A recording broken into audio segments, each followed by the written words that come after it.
Hello friends. हमने अपने last video में राजपूत काल के बारे में पढ़ा।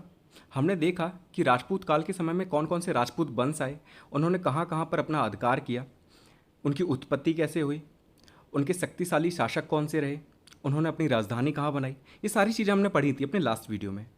आज की वीडियो में हम उसी वीडियो से संबंधित चीज़ें पढ़ेंगे कि राजपूत जब काल चल रहा था उस समय उस समाज की सामाजिक स्थिति कैसी थी, आर्थिक स्थिति कैसी थी। ये सारी चीज़ें हम आज पढ़ेंगे। ठीक है, ये काफ़ी इंपॉर्टेंट टॉपिक रहता है। अगर आपको जो एग्जामिनर होता है जब भी 2 नंबर का क्वेश्चन बनाना होता है तो वो इसी से बनाता है। ठीक है, कि राजपूतकालीन संस्कृति के बारे में आप बताइए या मौर्यकालीन संस्कृति के बारे में बताइए, ऐसे करके क्वेश्चंस बनते हैं। ठीक है, तो 2 नंबर में ये काफ़ी इंपॉर्टेंट हो जाते हैं, तो इन्हें भी पढ़ना आपके लिए बहुत ज़्यादा ज़रूरी है। ठीक है, क्योंकि इसे आप बनाकर भी नहीं लिख सकते अगर आप नहीं पढ़ेंगे इसके बारे में तो। ठीक है, तो चलिए स्टार्ट करते हैं कि राजपूतकालीन संस्कृति में सामाजिक स्थिति कैसी थी।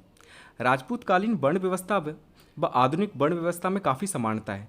मतलब जो राजपूत काल जब चल रहा था उस समय जो वर्ण व्यवस्था थी, ठीक, मतलब जाति प्रथा जो भी था, और जो आज के समय में वर्ण व्यवस्था है उसमें काफ़ी समानताएं थी।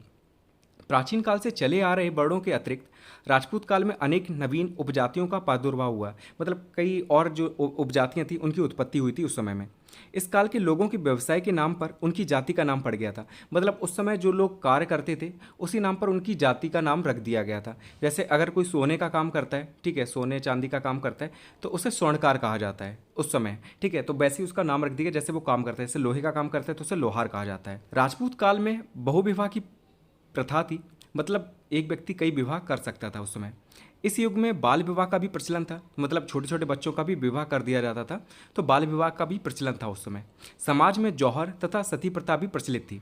ठीक है, तो जौहर तथा सती प्रथा के बारे में आप अच्छे से जानते होंगे, इनका भी प्रचलन था उस समय। राजपूत काल में स्त्रियों का सम्मान किया जाता था, किंतु युग की समाप्ति तक स्थिति में परिवर्तन हो गया। मतलब जब राजपूत काल स्टार्ट हुआ था, ठीक है, जब स्टार्टिंग थी उसकी, तो उस समय स्त्रियों का काफ़ी सम्मान किया जाता था। लेकिन जैसे जैसे इसकी समाप्ति हुई तो आपको पता कि मुस्लिम काल जो था वो भी शुरू हो गया था। तो धीरे धीरे जैसे जैसे समाप्ति हुई तो स्त्रियों की जो जितना सम्मान दिया जाता था उतना सम्मान उन्हें नहीं मिलता था। ठीक है, उनकी स्थितियों में थोड़ा परिवर्तन आ गया था। राजपूत काल में दास प्रथा का अत्यधिक विकास हुआ था। ठीक है, सबसे ज़्यादा अगर दास प्रथा का विकास हुआ था वो किस समय हुआ था, तो राजपूत काल में। अब हम बात करें शासन व्यवस्था की, तो राजा की स्थिति सर्वोपरि थी। न्याय तथा सेना का वह सर्वोच्च अधिकारी होता था।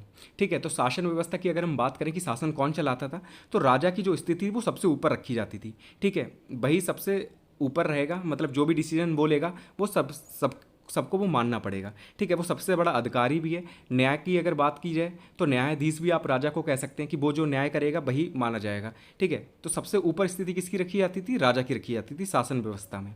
अब हम बात करें आर्थिक जीवन कैसा था उस समय, तो राजपूत काल में कृषि जनता की जीविका का मुख्य साधन थी। ठीक है, तो कृषि पर ही ये लोग भी डिपेंड थे। और आपको पता कि जितनी भी चीज़ें आई हैं, जितने भी काल आए हैं, कृषि हमेशा हमारी जीविका का प्रमुख साधन रहेगी। ठीक है, क्योंकि भारत जो है वो कृषि प्रधान देश है, तो हमेशा से ही कृषि जो है वो जीविका का मुख्य साधन रही है हमारे लोगों का। ठीक है, तो राजपूत काल में भी जो कृषि है वो जनता की जीविका का प्रमुख साधन थी। कृषि के साथ व्यापार व्यवसाय उन्नति पर था। ठीक है, तो कृषि के साथ साथ क्या था, जो व्यापार वगैरह चल रहा था, व्यवसाय वगैरह, वो भी अपनी उन्नति पर था। आंतरिक व बाह्य दोनों व्यवसाय प्रगति पर थे। ठीक है, तो मतलब जो इम्पोर्ट एक्सपोर्ट होता है कि वो भी दोनों चीज़ें वो क्या थी, वो व्यवसाय अपनी प्रगति पर था। राज्य की जो आय थी उसका प्रमुख स्रोत क्या था, तो भूमि कर। जो भूमि पर कर लिया जाता था वो किसी भी राज्य की आय का प्रमुख स्रोत था। ठीक है, ये चीज़ याद रखना, ये आर्थिक स्थिति में आप लिखेंगे। अब हम बात करते हैं धार्मिक स्थिति की कि उस समय धार्मिक स्थिति कैसी थी। तो विष्णु, शिव, सूर्य, दुर्गा आदि देवी देवताओं की उपासना की जाती थी। ठीक है, तो कौन से देवी देवताओं की उपासना की जाती थी, तो विष्णु हैं, शिव हैं, सूर्य हैं, दुर्गा हैं। ठीक है, दुर्गा माता आदि देवी देवताओं की उपासना की जाती थी। जैन धर्म भी लोकप्रिय था। ठीक है, जैन धर्म भी काफ़ी प्रचलित था उस समय। बौद्ध धर्म का भी प्रचलन था लेकिन कम था। ठीक है, बौद्ध धर्म का इतना प्रचलन नहीं था लेकिन प्रचलन था। हिंदू धर्म में बहुदेववाद की प्रतिष्ठा थी। ठीक है, कई सारे देवी देवता थे हिंदू धर्म में तथा अनेक देवी देवताओं की उपासना की जाती थी। ठीक है, तो ये चीज़ आप धार्मिक स्थिति में लिखेंगे कि विष्णु जी हैं, जो शिव जी हैं, सूर्य हैं, दुर्गा माता हैं, आदि इन देवी देवताओं की उपासना की जाती थी। जैन धर्म भी प्रचलित था, बौद्ध धर्म भी प्रचलित था। ठीक है, हिंदू देव जो धर्म था उसमें बहुदेववाद की प्रतिष्ठा थी। ठीक है, कई देवी देवताओं की उपासना की जाती थी। अब हम बात करेंगे शिक्षा एवं साहित्य की। 2019 में ये क्वेश्चन पूछा भी गया है तो काफ़ी इंपॉर्टेंट हो जाता है कि राजपूत कालीन शिक्षा एवं साहित्य कैसा था, ये सब पूछा गया है। ठीक है, तो इस युग में शिक्षा का खूब प्रचार था। राजपूत राजा जो थे वो शिक्षा संस्थाओं को खूब दान देते थे। ठीक है, जो भी शिक्षा संस्थाएं बनाई जाती थी उन्हें जो राजपूत राजा हुआ करते थे वो काफ़ी दान वगैरह दिया करते थे। जैसे नालंदा है, विक्रमशिला है, काशी, उज्जैन, कांची उस समय शिक्षा के महानतम केंद्र थे। ठीक है, जो राजपूतकालीन जब समय चल रहा था तो उस समय जो नालंदा विश्वविद्यालय था, विक्रमशिला था, काशी, उज्जैन, कांची उस समय जो शिक्षा के प्रमुख केंद्र थे ये। ठीक है, महानतम केंद्र कह सकते हैं। राजा भोज ने धारा में एक संस्कृत विश्वविद्यालय की स्थापना की थी। तो इस चीज़ को भी याद रखना कि राजा भोज जो थे उन्होंने धारा एक जगह है जो उन्होंने अपनी राजधानी बनाई थी, वहाँ पर एक संस्कृत विश्वविद्यालय की स्थापना की थी। इस युग में साहित्य प्रगति भी खूब हुई थी, मतलब साहित्य की भी जो प्रगति थी वो भी काफ़ी हुई थी। कई नाटक वगैरह लिखे गए थे, कई ग्रंथ वगैरह लिखे गए थे। ठीक है, तो अनेक नाटकों, काव्य ग्रंथों, ज्योतिष, गणित, आयुर्वेद, ऐतिहासिक ग्रंथों की रचना इसी समय में हुई थी। जब राजपूत काल चल रहा था तो काफ़ी जो ग्रंथ वगैरह थे वो लिखे गए थे, इसलिए हम कह सकते हैं कि साहित्यिक तौर पर अगर हम देखें तो काफ़ी प्रगति हुई थी। भवभूति, राजशेखर, भट्टनारायण प्रमुख नाटककार थे। ठीक है, तो भवभूति का नाम आप जब संस्कृत पढ़ेंगे टेट की तो आप इनका नाम काफ़ी सुनेंगे, इनकी काफ़ी जो रचना है उन्हें आपको याद करना पड़ेगा।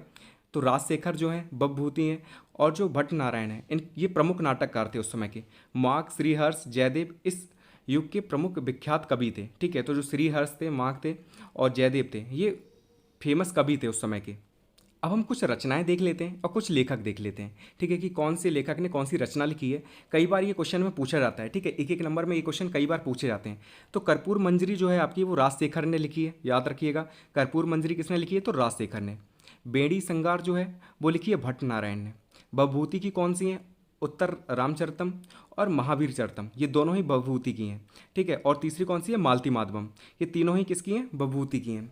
माघ ने कौन सी लिखी है? तो शिशुपाल बदम जो है वो माघ ने लिखी है।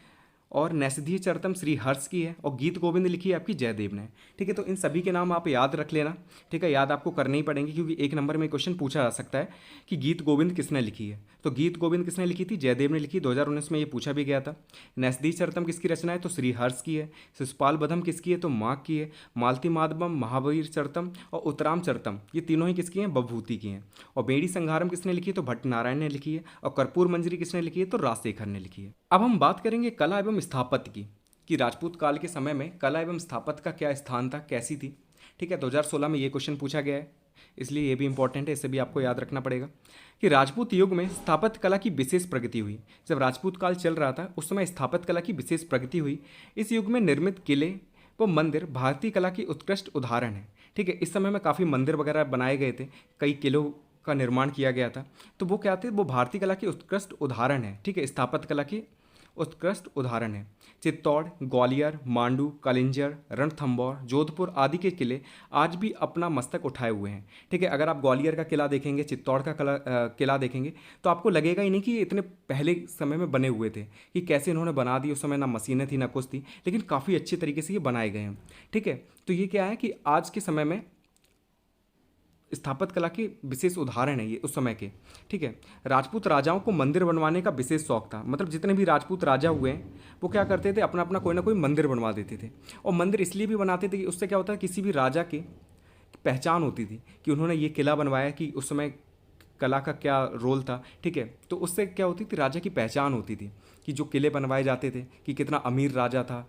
ठीक है, कितना शक्तिशाली राजा था, उसने ऐसा किला बनवाया। तो उनसे राजाओं की पहचान होती थी, इसलिए जो भी राजा वगैरह होते थे वो या तो मंदिर बनवाते थे या कोई ना कोई किला बनवाते थे।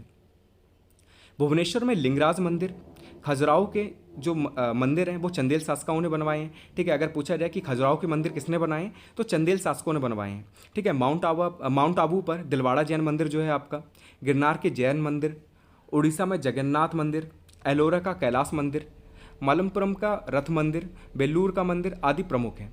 ठीक है, ये काफ़ी फेमस मंदिर हैं। ठीक है, भुवनेश्वर का लिंगराज मंदिर आप सभी ने सुना होगा।